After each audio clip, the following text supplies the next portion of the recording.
What's up, everyone? Corey Parks here with Hydro Help 911.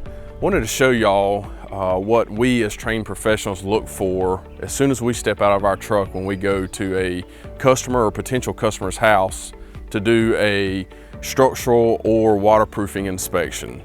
Hopefully this will help you take a look around your home or business or other properties to see if you have some of these same symptoms or signs.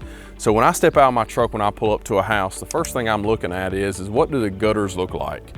When I'm standing on the ground, can I see stuff sticking up out of the gutters? Can I tell if they're clogged or anything like that? Obviously, I'm standing on the ground, I'm not up on the roof, so I don't get a full picture of it, but there is a lot of times where we can see little small sprigs or trees growing up out of the gutters. The second thing we look at is how far does the gutter downspouts, and we'll walk over here and take a look at them, how far does the gutter downspouts extend away from the house, if any at all?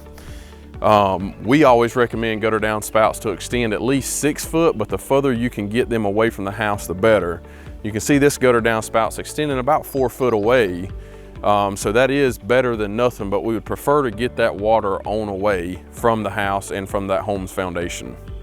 Another thing that we're going to look at as well is what does the grading look like around the house? We'll try to get a good shot of it, but the grading here is pretty flat. It's got just a little bit of fall away from the house, but overall it's relatively flat.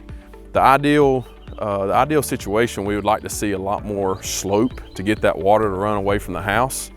You know, the North Carolina, South Carolina building code says for the first 10 foot away from the house, you'd like to see it fall 6 inches. One of the things they don't talk about that we as professionals see a lot is you have to take that with a grain of salt. If you're building a new house and there's a basement here, you're gonna have to backfill a lot of dirt, typically 5, 6, 7 foot of dirt. So your builder will meet the minimum building code, and the key word there is minimum, but they will meet that code by getting 6 inches of fall. What they don't tell you is years down the road, that dirt up against that house where they had to dig out for that basement is gonna settle. And when it settles, I've seen it settle as much as 24 inches. So if you do the math, they built it up 6 inches, but it settled 24 inches. Now there's a big hole and the dirt is gonna be sloped back towards the house, and that water's just gonna sit there. This is gonna lead to big problems and expensive problems if you don't get it corrected. So if you're installing a basement, make sure that dirt is sloped. We like to recommend at least 12 inches, 14 to 16 inches, depending on how deep you have to go, but please make sure you or your builder take that into consideration. The last thing we want to talk about, and there's typically not a whole lot we can do about this, is does the sun hit the side of the house that can, you know, limit the amount of sun, I guess I should say, the lack of sun. This side of this particular house doesn't get a lot of sun.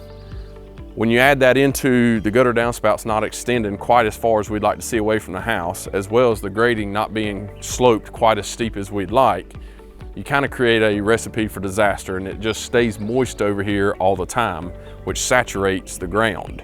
So these are just a couple things that we look at as soon as we step out of our vehicle as professionals, as trained professionals, to trying to identify these problems. Once we get into this home's crawl space, we'll be able to see a lot more of what's going on, if there are any issues, and be able to kind of pinpoint exactly where those are at. All right, so step 2, when we're looking at drainage, crawl space, basement foundation problems, they all derive from water and moisture. So we've shown you around the house a little bit some of the things we look at when we step out of the truck. We want to show you all the next step in that, and that is getting into the crawl space and seeing what problems we're having. As you can see at this house, we've opened the crawl space door, and the first thing that stands out to me is the mud staining on top of the moisture barrier. Now that moisture barrier is supposed to be black, and you can see it is brown from the water intrusion that's occurring, that's carrying that dirt and mud with it. So this is a telltale sign that this house is experiencing, at one time or another, water getting in from the outside. A lot of people would say, hey, there's a plumbing leak or something like that, but the one thing to keep in mind with a plumbing leak is that water's going to be clear and clean, or at least we hope it's clear and clean, being that you're you know, drinking it and cooking with it and stuff like this. So keep that in mind. This is things we're looking for though. All right, so after we enter the crawl space, a couple signs that we're looking for. We showed you a previous video about the side of the house that had some flat grading. It wasn't necessarily falling back towards the house, but it wasn't away. But that side of the house is what you're looking at now.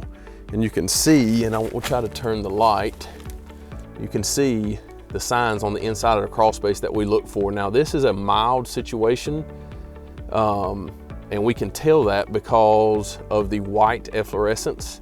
So what you're seeing is a salt deposit, and if it is a situation that's pretty severe, what happens is that white efflorescence turns to a light brown, and then a dark brown, and then a black.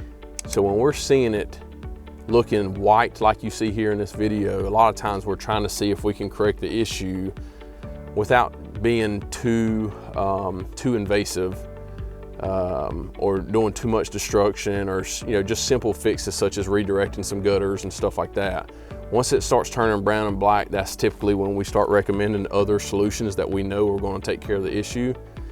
But just wanted to show y'all just another sign that we're looking for when we're trying to determine moisture and water issues under a house. This is probably the last sign that we look for once we're finally in the crawl space. So as you can tell, a lot of our inspection when it comes to water getting under a house or in a basement is done before we ever enter the crawl space. If you hopefully you've learned something from this, and this aids you in doing an inspection at your own house. If you have any questions, we offer free consultations. We'll come out. If you're just not sure what you're looking at, we'll have one of our professionals take a look at it, provide you a repair plan. And if you'd like to do the work yourself, not an issue for us. We're here to help.